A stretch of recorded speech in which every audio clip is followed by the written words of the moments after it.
Þú varst búinn að panta ræktarsal fyrir okkur, eða ekki? Jú, ég leiði bara salinn á RÚV. Já, ok. Langflestir þurfa að taka lán einhvern tímann á lífsleiðinni. Stundum getur það margborgað sig eins og þegar viðkomandi tekur námslán sem getur leitt til þess að hann fær hærri laun í framtíðinni, eða þegar hann kaupir sér íbúð með íbúðaláni sem oftast ódýrara heldur en að vera á leigumarkaði. En hvenær getur lán verið ólán?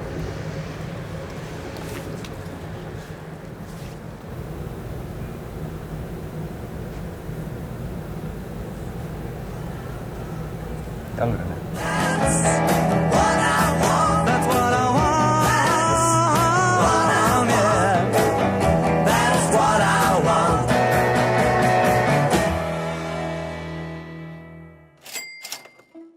Mér fannst einmitt fyndið þegar ég fékk íbúðalánið.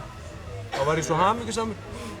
Ég bara, yes! Þetta var eins og einhver gjöf frá Guði einhvern veginn að ég sé orðinn stórskuldugur.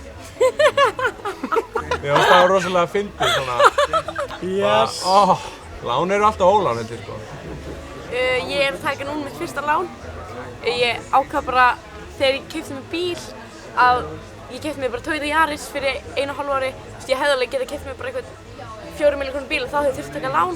Þannig ég ákvað bara frekar, mér finnst bara cool að vera bara á minni ódýrari bíl og eiga fyrir honum. Þannig að núna ég að taka mitt fyrsta lán. Þegar ég, fór í gegnum greiðslumat og sá alveg hvaða lán ég gat tekið, þá var ég alveg bara tjöfull er ég góð maður, þú veist. Já. Já, ég hef ekki tekið lán. En þá. Frændi minn lánaði mér einu sinni. Ég ætla ekki að borga honum. Með háum vöxtum. Það var alveg 10 skall, það var góðugt. Erfitt ferli sko. Sorry frændi. Munurinn á skammtímalánum og langtímalánum er að þegar maður tekur langtímalán þá er maður yfirleitt að fjármagna einhverja stærri hluti, til dæmis fasteignir eða hugsanlega bílakaup í einhverjum tilfellum, en svona eitthvað sem er til lengri tíma og til framtíðar. Og þegar maður er að taka skammtímalán þá er maður að fjármagna einhverja minni hluti, til dæmis einhverjum tilfellum getur fólk verið að kaupa sér síma, ódýrari bíla, taka lán fyrir einhvers konar neyslu eða jafnvel bara þvottavél eða þurrkara. Þannig að það er svona lán sem eru greidd upp á skemmri tíma en hitt er svona eitthvað sem fylgir manni kannski lengra inn í lífið. Já, námslán myndi þá væntanlega flokkast undir langtímalán. Já, námslán flokkast undir langtímalán. Þá maður er að taka lán fyrir framfærslunni sinni og er síðan töluvert lengi að borga það tilbaka. Akkurat. En það er ákveðin fjárfesting. Auðvitað, það er fjárfesting einmitt í, já. Mjög skömmulegt að segja en já, ég hef oft keypt eitthvað sem ég þarf ekki.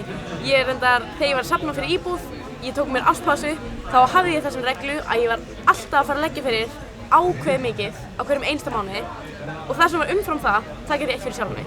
Þannig þá þurfti ég bara að taka aukavaktir helgar og svoleiðis ef mér langaði í eitthvað geggjað. Mér finnst gaman að kaupa mér eitthvað flott, eitthvað merki og svoleiðis, en þá þurfti ég líka bara að vinna í 200% vinnu. Hvar lærðirðu allar þessar reglur? Þetta er mjög... Þetta er svo göfugt allt. Ég er bara hættur að kaupa hluti af því að ég er svo einmitt hræddur við þessa tilfinningu sko. Að svona... Þetta er ekki bæjarsörg. Maður verður svona að veluna sér, skilurðu? Ef þú ert ógeðslega, þú ert búin að gera ógeðslega vel. Já, en ég verðluna mig þá með einhver svona ánægi sem ég fæ strax. Ég skilji, bara eins og bara mat. Kannski fæ mér bragðaref og hérna... Skammtímalán, hversu eru þau dýr? Skammtímalán eru bara þess eðlis að þau eru allir í skamman tíma. Kostnaðurinn er hár, það er lántökukostnaður og vaxtakostnaður og þetta reiknast síðan saman í eitthvað sem heitir árlega hlutfallslega kostnaður sem er bara kostnaður við lánið reiknaður yfir 1 ár og þessi kostnaður á skammtímalánum er yfirleitt bara í hámarki. Ef maður skoðar samanburð á svona lánum að þá er leyfilegur árlega hlutfallslega kostnaður 50% að viðbættum stýrivöxtum. Þannig að ef maður ber saman, það eru til vefsíður sem er hægt að gera svona samanburð á svona lánum og þá getur maður bara séð að þessi lán eru yfirleitt í efri endanum þarna. Þannig að það eru dýrustu lán sem maður tekur ef maður ber það svo saman við lengri tíma lán, langtíma lán. Ofan á lánið bæta síðan vextir. Þegar þú fær peningalánaðan, þá borgarðu leigu af honum. Það kallast útlánsvextir. Sama gildir með þegar þú setur peninginn á bók. Þá ert þú í raun og veru að lána bankanum peningana þína. Bankinn þarf þá að borga þér leigu. Og það kallast innlánsvextir. Ef þú tekur 1 árs lán upp á 100.000 krónur með 5% vöxtum, þá borgarðu 105.000 krónur tilbaka. Það er að segja 5.000 krónur í vexti eða gjald fyrir lánið á peningnum. Því lengur sem þú ert að borga af láninu, því dýrara. Ef þú tekur 50.000 krónar lán með 11,75% vöxtum og setur á raðgreiðslur í 12 mánuði, þá borgar þú 55.875 krónur í heildina. Ef þú setur þetta á 6 mánuði hins vegar, þá borgar þú 52.937 krónur. Ætli þið eigi í gulli svona stórt og mikið? Þegar maður er að taka svona skammtímalán, þá getur verið mikill munur á vaxtakostnaðinum og maður getur tekið kannski yfirdráttarlán sem eru með 12% vöxtum eða eitthvað svoleiðis og svo getur verið komin í svona skyndilán eða smálán sem eru kannski með 19% vöxtum. Það er rosa mikill munur á því. Það er mjög mikill munur á því og heildarkostnaðurinn við lánið vext mikið við hverja prósentu. Og þessi smálán, þessi 19% vextir, þetta er smá höfuðverkur, eða ekki? Þetta er höfuðverkur, já. Og, já. Fólk er að lenda svolítið illa í þessu? Já, fólk getur lent í mjög miklu vandræðum með þetta. Já. Ok, hefur einhvern tímann tekið smálán? Jú, ég hef heldur betur dottið í þá gryfju. Er enda langt síðan síðast. Tjöfull! En já, það er enda alveg mjög langt síðan síðast og sem er rosa fínt. Ég hef svo sem ekkert verið í neinum erfiðleikum eða neitt svoleiðis upp á síðkastið. Þannig að sem er mjög næs. Tókstu smálán fyrir smálán eitthvað? Fórstu í Vítaringinn? Já, jú, ég fór hressilega, eiginlega bara með hausinn á undan svolítið í Vítaringinn. Þú veist, á þeim tíma þá var ég næstum því bara til í það og veist, af því að ég skuldaði pening og þetta var bara peningur sem var bara beint fyrir framan mig. Það var bara inn á einhverju síðu, ég gat senda SMS, fengi pening, done.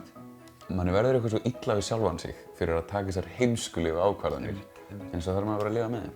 Það poppaði líka upp á þeim tíma sem að við vorum bara ungir. Já, við vorum bara Jú, allavega ég, ekki þú kannski en. Mér finnst einhvern veginn eins og ég hafi séð miklu minna af smálánum í dag heldur en ég gerði þá. Já. Af því að þú veist, það voru 9 fyrirtæki eða eitthvað á sínum tíma sem voru að bjóða upp á þetta og öll með útvarpsauglýsingar, öll með internetauglýsingar, bara allstaðar. Allstaðar gastu séð hversu auðvelt var að nálgast peninga, sama hvað þú varst gamall eða hvað. Það er reyndar alveg ennþá sko, það er bara í öðruvísi formi. Bankarnir eru farin að bjóða upp á, skilurðu, auðveldari aðgang að yfirdrætti, netgíró, aur og öll þessi upp sem eru svona, hafa alltaf verið svona, lúkka aðeins betri. Heldur en einmitt smálánafyrirtækin eru farin að bjóða upp á svipaða hluti nema náttúrulega bara með miklu lægri vöxtum. Þar er stóri munurinn sko. Hvað getur maður gert ef maður sér að maður getur ekki borgað á lánunum sínum? Já, ef maður sér að maður er komin á þann stað að maður getur ekki borgað á lánunum sínum, þá er mikilvægt að setja sig í samband við lánveitendann og reyna að semja einhverjar afborganir eða eitthvað. Það versta sem maður gerir, það er að gera ekki neitt, semja ekki neitt og allavega sýna viðleitni, reyna að fá frest eða borga það sem maður getur borgað. Það er mjög mikilvægt. Já, akkurat.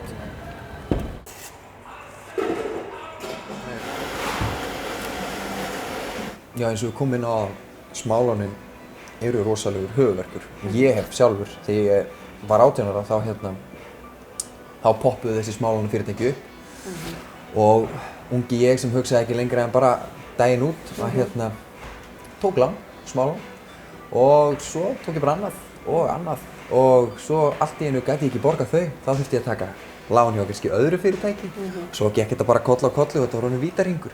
Er ekki margir að lenda í þessu? Þú veist, þetta gerist nákvæmlega eins og þú segir að fólk byrjar kannski og tekur eitthvað smávægislán og svo vindur þetta upp á sig og svo eru lánin bara mjög mörg og fólk bara skammast sín fyrir þetta. Það þorir ekki að segja frá þessu að það hafi misst tökin og þá fyrir þetta að hafa áhrif á bara persónulega líðan og það náttúrulega smitast út í fjölskylduna, hvort sem það er maki eða börn eða foreldrar. Í mínu starfi hefur leitað til okkar fólk sem hefur jafnvel ekki sagt maka frá svona vandamálum og oft erum við að fá til okkar foreldra sem hafa komið staði að börnin eru komin í svona vandræði og eru að leita aðstoðar. Já, það fylgir svo rosalega vanlega og kvíði og stress og það er svo held ég algengt að maður bara íti þessu frá sér í staðinn fyrir að horfast í augu þetta. Það er miklu betra, það er miklu þægilegra bara alltaf bara þrýsta bréfunum. Þú kannski fara að detta inn í lúguna frá fyrirtækjanum sem að vilja fá peninginn sinn tilbaka. Það var bara rosa gott að íta því undir mottuna eða þú er ekki að horfast í augu við þetta en maður verður samt að taka skrefið og reyna að gera eitthvað. Og einmitt, svo er svo geggjað að það geta komið til ykkar ef maður lendir í, bara ef maður getur það ekki sjálfur. Bara að fá aðstoð. Já, það skiptir rosalega miklu máli að þora að leita sér aðstoðar. Bara með svona vandamál eins og öll önnur. Og það versta sem maður gerir er að segja engum frá þessu og leita sér ekki aðstoðar af því að þetta vex bara og kvíðinn magnast og þetta er það síðasta sem þú hugsar þegar þú leggst á koddann á kvöldin kannski og þú losnar ekkert við þessu hugsun. Já, og það er gott að hafa það í huga að lán er ekki peningar sem þú átt núna. Þú ert að ganga á pening sem þú átt í framtíðinni og rúmlega það. Ertu með einhver ráð fyrir fólki þarna heima sem er eitthvað mögulega að fara að taka lán? Já. Maður er að hugsa að taka einhver svona skammtímalán eða lán fyrir einhver hlutum. Maður er kannski búinn að sjá einhverjar freistandi auglýsingar og einhverjar Instagram-stjörnur auglýsa eitthvað og maður er búinn að telja sér trú mann vanti þennan hlut. Já. Að fyrsta lagi bara hugsa, get ég ekki bara að safna mig fyrir þessu.